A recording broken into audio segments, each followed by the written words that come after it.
So, it is my great pleasure to welcome you here in Paris for our traditional IAF Spring Meetings. And it is my pleasure to open these meetings by this meeting of the IAF ID 3G Diversity Day. As you know, as already in the past years, we are pleased to dedicate also this year the first day of our spring meetings to 3G diversity with two highlight events using our IAF International Platform for Diversity and Equality in Astronautics that we call ID. This morning, so we will offer you an ID 3G diversity breakfast, which will focus on generational and gender diversity, specifically on career development in space industry. And after a keynote by the founder of a very successful space startup, our young generation representatives will have the opportunity to share, discuss, and elaborate with prominent space industry leaders from IAF member organizations issues of career developments in the space industry sector. Later today, we will have our ID 3G diversity launch, and we will focus on geographical diversity, specifically on engaging emerging space countries in global space activities. And you know that during the last 3 years, we increased in a very impressive rate the number of people in IAF coming from emerging countries, and it's really a pleasure to see such an achievement. After that, we will hear the latest news on the IAF Global Conference on Space for Emerging Countries, GLEC 2019, that we will have in Marrakesh, Morocco on 24 or 26th of April at the end of this month.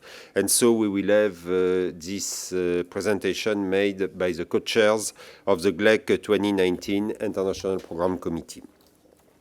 I would like to take this opportunity to thank my special advisor for diversity initiatives, Mrs. Marie Snitch, and the IAF Secretariat for putting together such a comprehensive program, because you know that diversity was very important in my agenda for 2016-2019.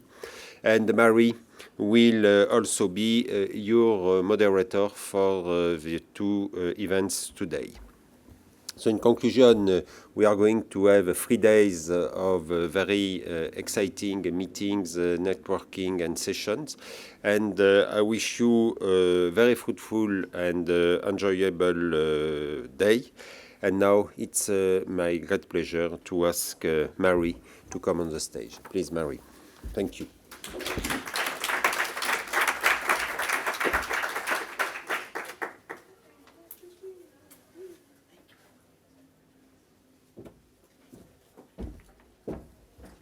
Thank you, Jean-Yves. And of course, I'm extremely delighted to be here again today to help moderate the two sessions for today, and also to welcome all of you.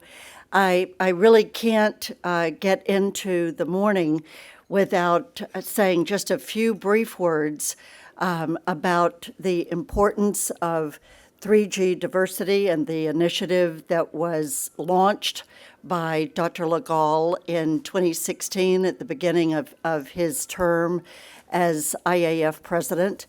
And it was an initiative that was really far overdue, and it was launched under his leadership and has grown in what I will call popularity and in impactfulness at each and every IAF event since 2016. And this day at the spring meetings, Diversity Day at the spring meetings, is just very indicative of how important and interesting the day has become. So I am going to be moderating Diversity Day the Diversity Breakfast and the lunch a little bit later, and I'm also going to be helping to moderate and lead the roundtable discussions. And as Jean-Yves already mentioned, career development in space industry is the focus of our networking breakfast, and we're going to start with a keynote. We are so fortunate to have with us today Miss Anna Asland, founder and CEO of ThrustMe, a successful space startup. Anna is a recognized expert in plasma physics and electric propulsion with more than 60 scientific publications. Anna likes impossible challenges, just to mention a few. She biked from Oslo to Rome in just 21 days, which is a mere 2,940 kilometers. And she has also run a half marathon in just over an hour and 40 minutes. Anna holds a PhD from the Arctic University of Norway. And most importantly for all of us, she is an outstanding role model for young female engineers. Let me now welcome Anna on stage and look forward to your keynote. Where are you, Anna? There you are. Thank you. Thank you. Thank you. Well, thank you for this introduction.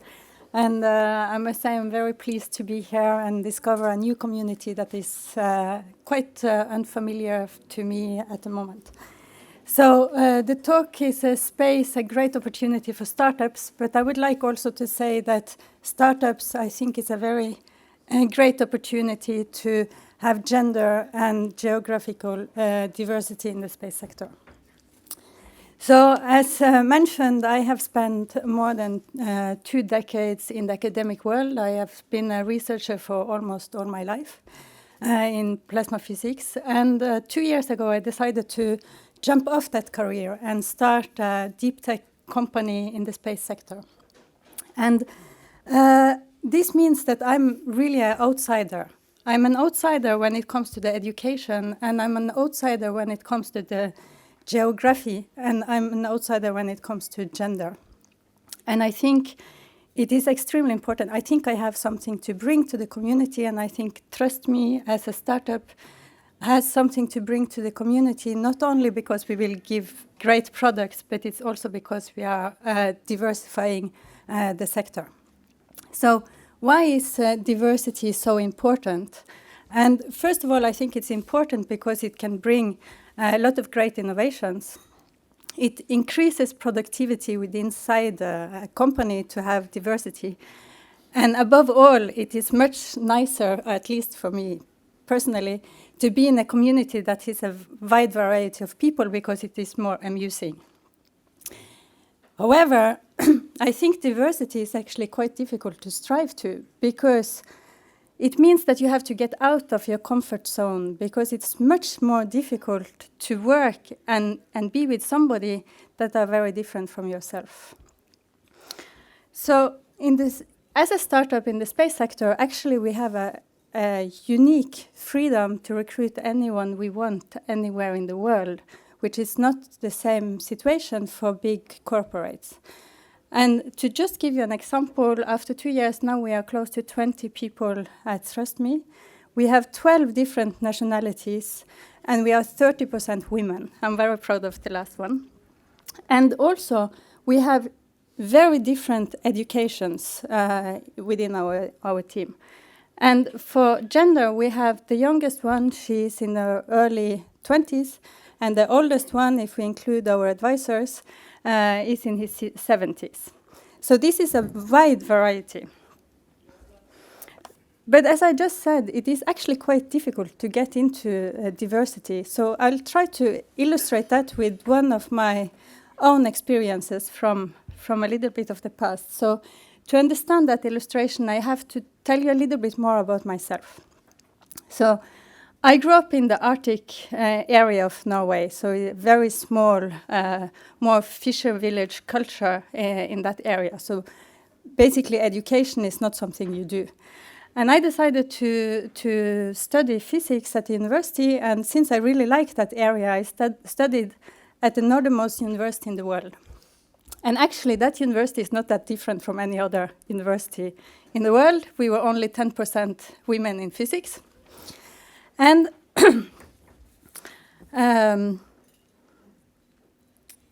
what I think is important to know from that region is that the life there is extremely hard, and therefore the women that grow up there becomes extremely strong. But this is also valid for kids, for the elderly, and also for the men. So the men in that region are also very strong. But it doesn't mean that there were no gender bias. There are also role models and expectations of how you should behave as a gender. And so when I grew up, my parents, both my mom and my dad, was very active in fighting. And at that time, it was really fighting for equal rights. And then when I started doing my research and did my PhD, it happened that my supervisor was also a woman, and she was also fighting for these equal rights. And I used the word fight by intention. And she brought me, when we went to international conferences, she brought me to these meetings that were only for women. And for me, that was a little bit strange. And what I discovered was that quite a lot of these women was frustrated and angry, and probably with reason, because these women were typically more than 20 years older than myself, and they had to choose between career and family life. So it's understandable that I was so angry. But I couldn't really connect to that. And then it happened that I went to a conference all by myself in physics, and I had worked really hard day and night to present a poster at that conference. And the conference, the poster session went really well, and I had really nice discussions. I discovered a community that was really open, and my work was accepted. And then at the end of the poster session, so this is coming to my story, this really famous physicist, the professor, came up to me. And he's so famous that he has equations named after himself. And then he comes and says, Anne, I read your abstract, and I also see your poster. It looks really, really interesting. I really need to talk to you. But I can't talk to you now because my wife is here. And then he left. And it was like I got a bucket of water over my head, and I was like, wow, it's actually true. It's really hard to be a physicist woman. And it was really suffering, and I was really angry. And then it turned out that a few years later, our paths crossed again. And at that time, I was a researcher, a young researcher, and I started building up this research group here in Paris doing innovation in electric propulsion. So this is the fundament of why Trust Me exists. And this professor, he came to spend 1 month to work in my group. And when you start working intensively with somebody, you get to know them. And what I learned was that he has a daughter that is the same age as me. And he was talking to me about how she struggled being understood in her work. And she was studying art. And then I also learned that he and his wife, they had escaped Soviet Union in the Cold War to get to the US. And therefore, his wife had to get, she let off her career for him. And I met also his wife. And then, if you remember, the story started with him not being able to speak to me because of his wife. And at that time, I understood it like he couldn't speak to me because his wife was so jealous, and since I was a girl, he couldn't speak to me. That was my interpretation of that at that time. Now my interpretation, maybe you had other interpretations when I said the story, but my interpretation today is that his wife came to him to this boring scientific conference, and she had to wait for him to finish his day. And finally, when the poster session is over, they are going to dinner. So it was nothing to do about me and being a girl. It was about him and his wife and his private life. But that is 20 years ago. So maybe I was right at the time, maybe not. But in any case, the first situation is that I was a victim of something, injustice. And in the second one, I'm not a victim. So what I choose to do today is to believe in the second version, because it makes my life so much easier and my work so much easier.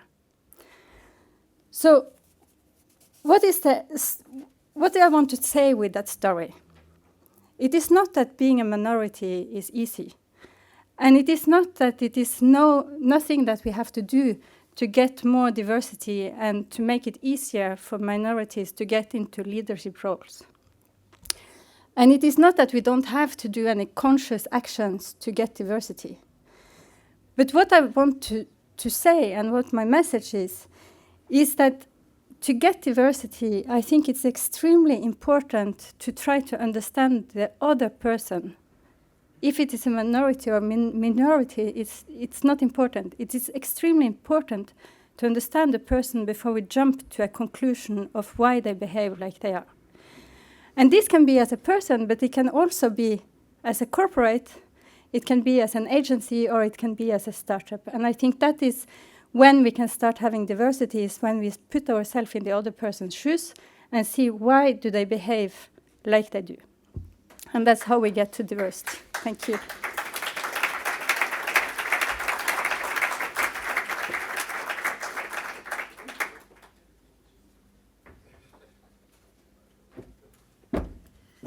Thank you, Anna. That was very inspiring, and thank you so much. And you have had a marvelous career.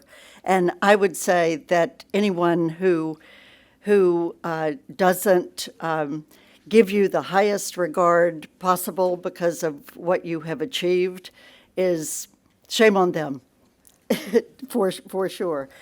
We're now going to continue with our roundtable discussions this morning.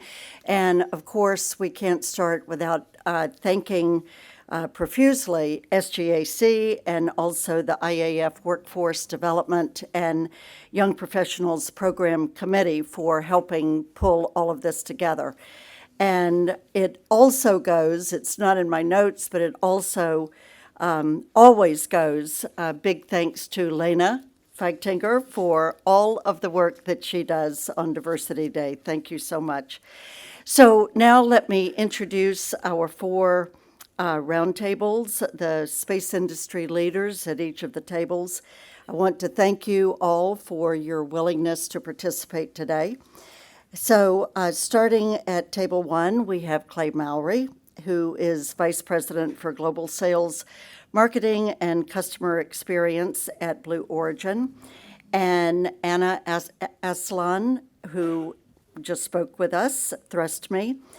At table two, we have Andreas Lindenthal of OHB Systems, COO, and I'm also going to join at table two. At table three, we have Bruce Chesley, who is the Boeing Company's Senior Director of Strategy, Space, and Missile Systems, and also IAF Vice President for Industry Relations. And Maria Antonietta Perino, who is, of course, with Thales Alenia Space, Head of Advanced Exploration Programs. And I have to say, she is one of the highest contributors to the Industry Relations Committee, and such a pleasure to work with you there. And then at table four, we have Nicholas Shamasy, who is Airbus Defense and Space, Executive Vice President, Space Systems, and then our good friend Adnan Al-Reis, who is MBRSC, Senior Director, and Remote Sensing Department. And I said to Adnan, you certainly are busier today than you were a year ago, because they have Dubai coming up in a short period of time. So the way that we're going to run the roundtables is there are going to be a set of questions that are going to be posed at each of the tables, and you can choose a couple of the questions or all of the questions to focus on how to start a successful space industry career, what competencies and skills is the space industry looking for, what are the roles of traditional and so-called new space industries in the future global space arena, globalization of the space industry, an opportunity or a challenge for the young generation, and what are the ideas and thoughts of the next generation for space industry development? And I would also add to that for the young generation, the earlier career at each table, to talk a little bit about what your own personal experience was as you got into the industry, and how you perceived at the time your first level management or higher level management on bringing you into the organization. So we're going to have about 45 minutes for the discussions, and then at the end of the 45 minutes, we'll all have a report. So please nominate or appoint a volunteer at each of the tables who will make your report. So we're ready to start. Thank you.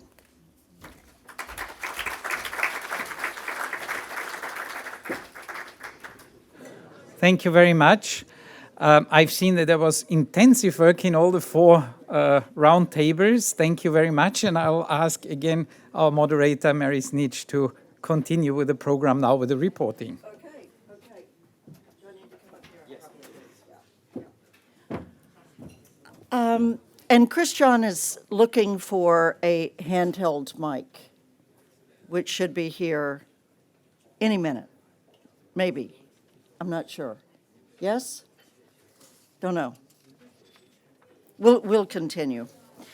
So I know that we had a very interesting conversation at our table, and I'm sure it was the same everywhere. And we'll just we're going to go right to table 1. And Who is the volunteer? Christian? Oh, that's table 2. Yes, table 1. Okay, sure. So hopefully I grabbed everything and I didn't miss anything, but on the first question, which was about a successful career, the main point that was brought up was working with people that you enjoy working with or have the same vision as yourself, and working on topics that you're passionate about or excited on. And sometimes coincidence might lead to creation of new ventures, which is always good to keep an eye on. You don't always have to follow a set plan or career path. In terms of skills that are needed in the sector, the main point that was brought up was hands-on experience, both from a technical perspective, but in policy, whether you have experience moderating groups and discussions and writing relevant recommendations. The ability to learn to think out of the box and to connect different disciplines, and being flexible in terms of accepting tasks that are not necessarily really your role, but being able to kind of be flexible and accept things that might come up. Those were important. New Space's role was mainly to challenge the status quo. And we also talked a little bit about the fact that maybe new space is not the best term because it's like creating a wall between the old space and the new space. Well, we're all really space. Globalization, we talked about some of the regulatory challenges that exist there, and the fact that most young people are actually for globalization or working internationally rather, and startups seem to be enabling the international work opportunities more. Finally, the next-gen views. We talked about the fact that some of the regulations are lagging behind and becoming obsolete, and workforce development should continue to grow in the future.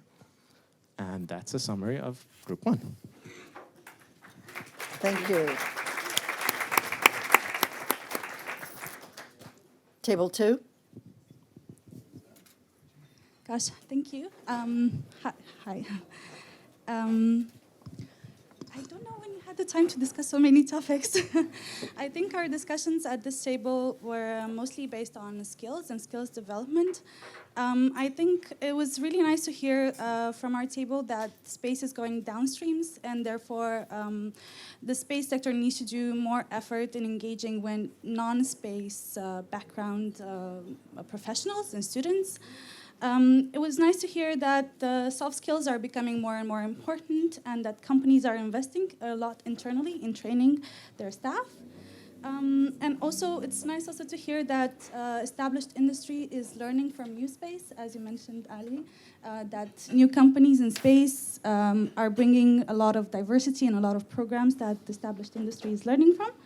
And then different companies here have taken active initiatives to grow their diversity inside, and I think this is a lesson that we need to exchange. And we've heard some very interesting different examples from different countries. I think that's all. Thank you so much. Thank you. Table 3.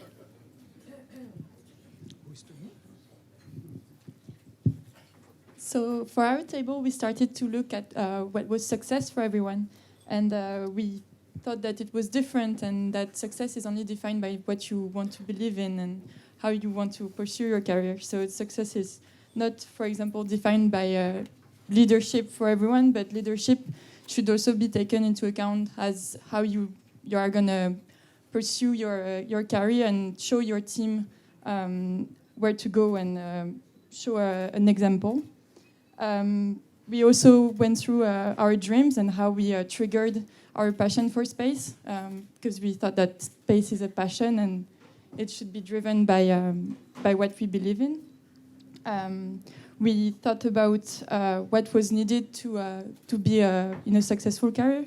And first of all, we thought that we needed the ability to work in teams, we need help from other people, and we need also to be like a little family where we can go and ask around for help, but also with a bit of luck and the ability to take on opportunities and innovate and be flexible in our geographical skills and be able to take opportunities that may lead you in a different country or a different geographical space. And also, we also need a strong background, meaning that you need luck, you need to be flexible, but you also need to work hard and build your background and study hard to work well and be able to present what you have. And good preparation. For the skills needed, we identified a few of them. So to be entrepreneurial, adaptability, innovation, communication, perseverance, open-mindedness, and interdisciplinary, as well as curiosity, creativity, motivation, think out of the box, and challenge your spirits. Wow. And we like to say that we don't feel we are a minority, okay? Everybody is an important piece in the puzzle of the life, and so each of us can contribute with the same value, independently of geography, gender, sex, whatever. So, not a minority, we are a majority of wonderful people. Truly believe in that. Stop talking about minority, please.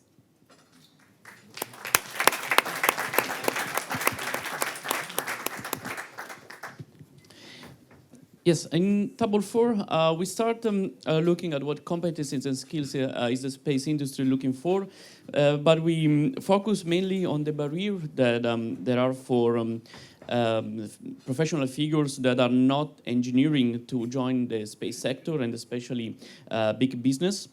In the sense that maybe there are not enough positions for non-engineering jobs. We look at the different experience from MBRC and Airbus, and of course, the foundation of any space company is engineering and technician and so on. But then the business is moving towards, as Table 2 noticed, toward downstream application, and companies are looking at selling solutions, and it is very important not having only engineers dealing with this solution, but having a different background and diversity also there.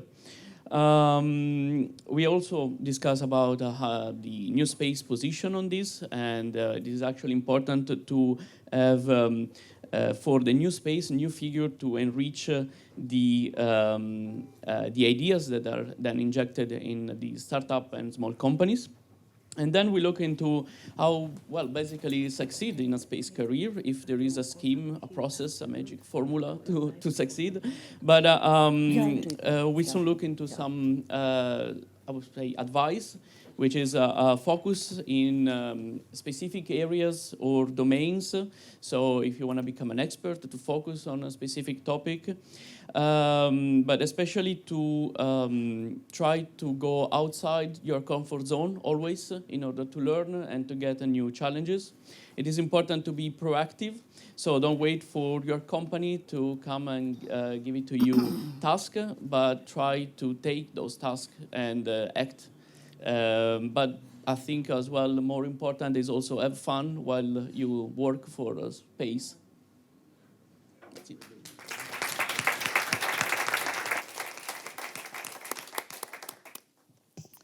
Thank you very much.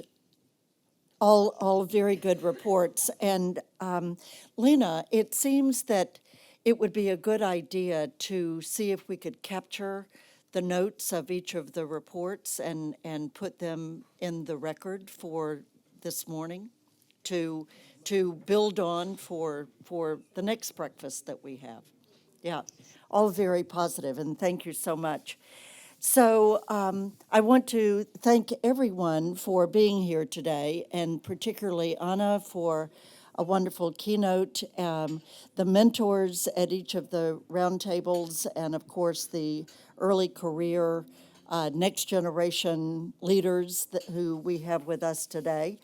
And I would encourage all of you to continue the conversation, not just here this morning, but after you leave. And what is it about the aerospace industry, the aerospace community that makes it an interesting and valuable place for you to think about coming and joining that career, and just continue that conversation amongst all of you. So that is now the conclusion of our breakfast this morning. I want to encourage all of you to come back for lunch here in this room, that starts at 1 o'clock. Thank you so much.